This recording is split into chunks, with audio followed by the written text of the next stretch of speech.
Voter ID card voter card बनाउन आएको line हेर्दाखेरि त अब घरै गएर खाना खाएर आम जस्तो भएछ।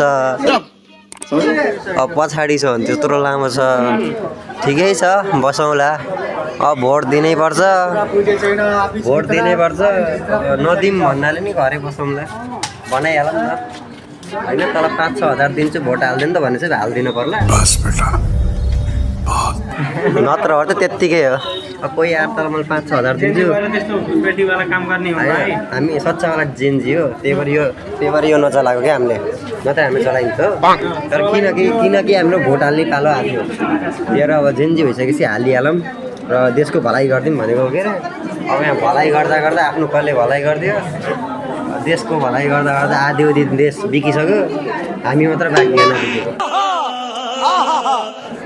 त्यही हो, बसौँ कति बेर हुन्छ ला 2 बज्छ, केही छैन बजामला, खाना लिएर आउँला यहीँ। ल सबैलाई गुड नाइट, ल गुड मर्निङ बाई। अनि सरकारी बिल्डिङहरू त राम्रो हुन्छ, तर के हो यो यस्तो यार, के हो यो पेन्ट पनि वाटरप्रुफ हाल्नु पर्छ नि, त छाला प्रुफ पनि भएन यार, कस्तो बवाल रहेछ कि पेन्ट त।